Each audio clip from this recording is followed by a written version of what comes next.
Hi there, Tardis here. This video is just going to be me sharing my thoughts on the first season of Halo Infinite and looking back on the progress of it.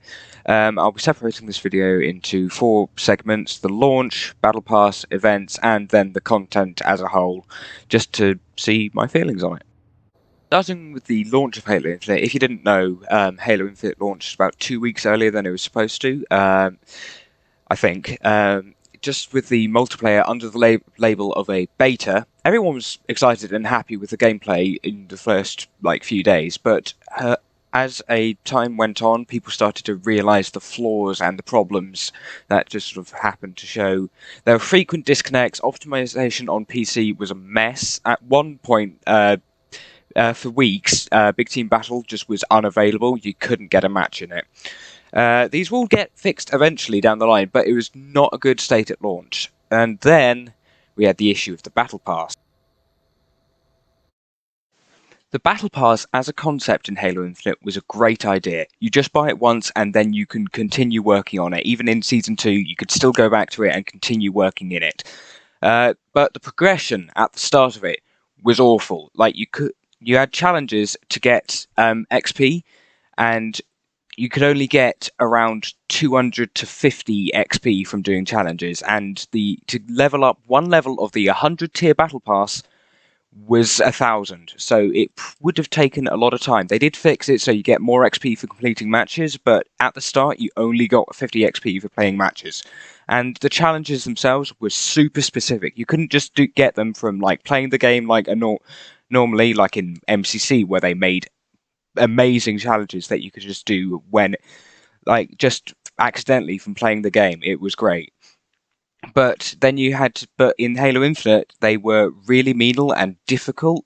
There was one that was save a teammate from across the map, which is involving getting the Guardian medal, where you have to be on the other side of the map or something. Also, getting kills with the Ravager. That's basically impossible. It just really wasn't fun.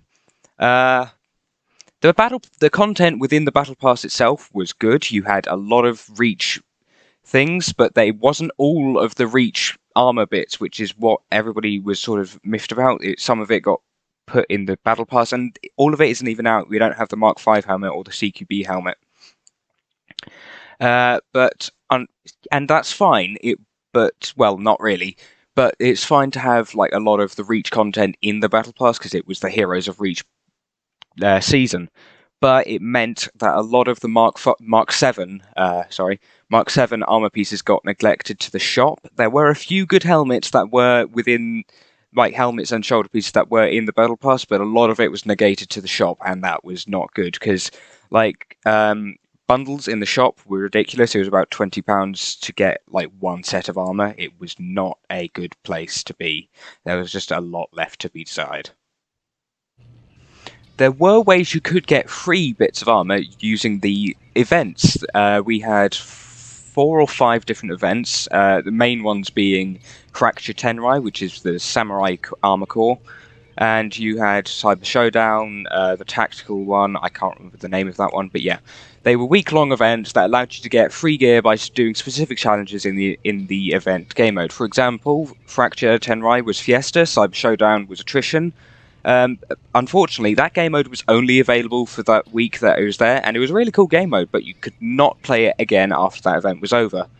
The tactical event was Tactical Slayer, which was just SWAT.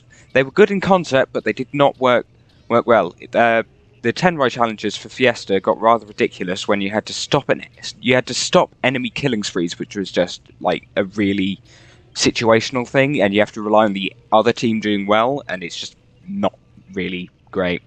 I never finished the Tenrai event pass because I just couldn't play Fiesta anymore. It's not that it didn't work, it's more the fact that I just got tired of constantly getting plasma pistols and plasma repeaters. It was not fun. Yeah.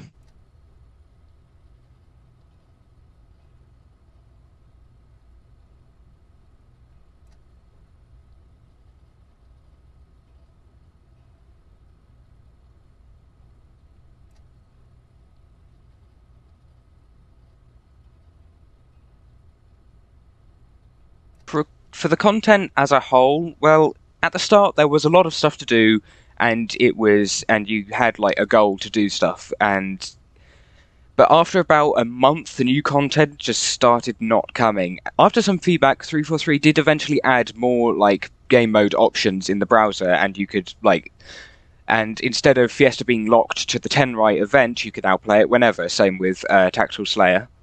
But we only had 10 maps at launch, and we didn't get any until Season 2, which is only adding 2 more maps, 1 BTB and 1 Slayer.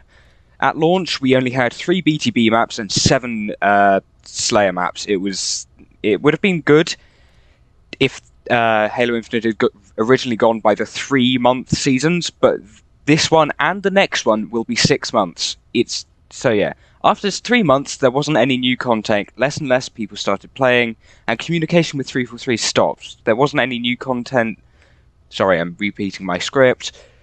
In the past month or so, they have been picking up with their updates and news for Season 2. In the Season 2 overview stream, they had stated they understand what they've done wrong. They're trying to fix it for Season 2. Like, they're fixing not fixing, they're updating the armor core system and making sure that coatings are a lot more accessible and less sort of restrictive.